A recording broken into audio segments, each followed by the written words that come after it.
What is there in a name? How are the drugs named? Why ibuprofen is called as ibuprofen? Is it the only name or it has some other name? Are aspirin and acetylsalicylic acid the same thing? What is the basis of all these? Let's get into the mechanics, traditions, and rules of this name game in today's episode. Welcome all to Is Pharmacology Difficult podcast. I'm your host Dr. Radhika Vijay, MBBS MD Pharmacology, and this is the audio hub to get the best simplified basic tips, strategies, methods, and lots of ideas to learn better, understand better, and make your concepts crystal clear. If you really find and if there's a question hovering in your minds, is pharmacology difficult? Lend me your ears for a while and let in the magic of knowledge. On the basis of names, drugs are classified, the grounds being the anatomic structure, molecular entities, or organisms, whatever it may be. Broadly and descriptively, I have to discuss today three categories or three classifications of the names of the drugs. I may not be able to cover all the three, but let's commence the talk. The basic three classifications or categories of names of drugs are: the first one is the chemical name, the basis being the molecular structure. It is also called as the scientific name for a drug. The second one is the international non-proprietary name, and you may know it very famously and commonly as the generic name. It is actually the approved drug name. Then the third one I want to tell you about is the proprietary or the trade name. It is famously called as the brand name.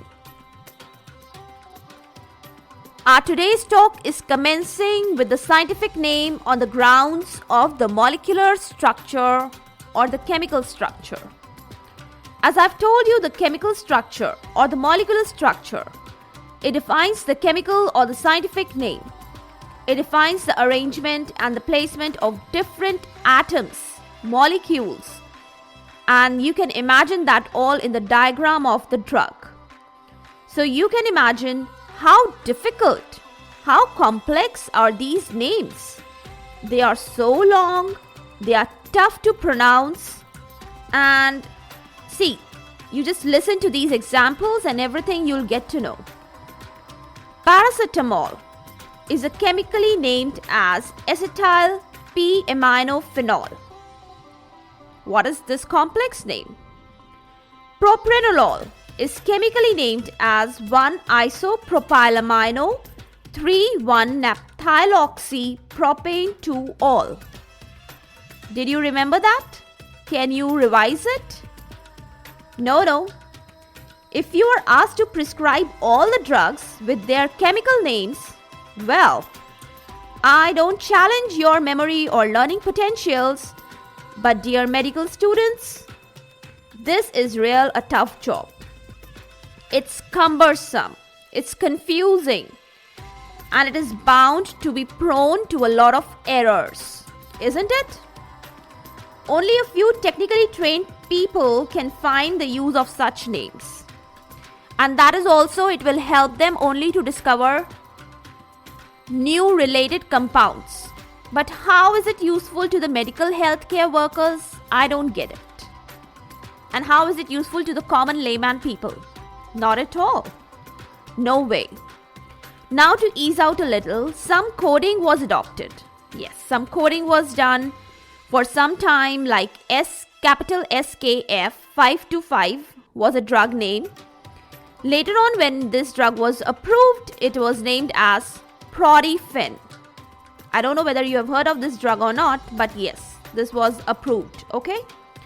And the another example in the row is capital RO151788. Now this drug, this coded name of the drug, this drug was approved and it was named as Flumazenil. I'm sure you might have heard of this name. But again, how many codes will you assign to infinite number of drugs? Can you learn and remember these codes? I know you cannot. Even I cannot. Nobody can. So why worry? Definitely, no worries at all. No need of memorizing such a lot of data. We are not computers. So next what? Definitely there was a dire need of some other type of naming methodology and systems, and then came into tradition of non-proprietary or generic name. Well, today I will give you a simple idea of all these, and the details, they will be postponed till the next episode. Okay? Now to be very specific and up to my best accurate knowledge, these are international non-proprietary names, abbreviated as capital INN. Now it is the official generic name given to a drug, and they are abbreviated, they are finally approved names. And it is only for those drugs which have some usefulness. I'm talking about some therapeutic potential. Got it? Not all the drugs are given these generic or non-proprietary names. It is the name adopted by the competent authority. And what is the name of this authority? United States Adopted Name Council, famously abbreviated as capital USAN. Got it? Now, as there is a capital USAN, there is a British Approved Name Council also, which is abbreviated as capital BAN. Now, these generic names, they are observed uniformly all over the globe by international agreement through the WHO, that is World Health Organization, and then they are used for the recommended international non-proprietary name, which is abbreviated as small r, capital I, capital N, and again capital N. Okay?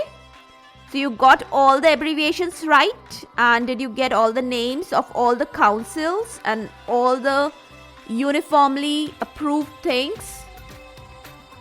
Now, there are a few old British approved names, that is capital BAN names.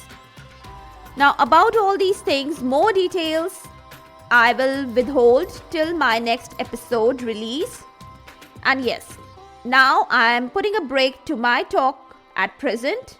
Hope you all really finding this topic useful and very interesting. Actually, it is very interesting, I'm sure, because I also find this topic quite interesting. So keep the interest candle lighting till I come back with another wool yarn of conversations. Okay?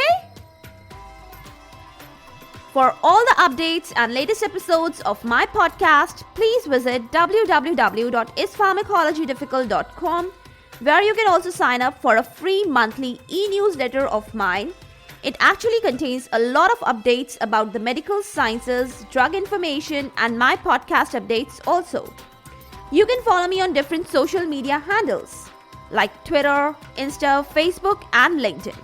They are all with the same name, Is Pharmacology Difficult? If you are listening for the first time, do follow me here, whatever platform you are consuming this episode. Stay tuned. Do rate and review on iTunes, Apple Podcast. Stay safe, stay happy, stay enlightened. Thank you.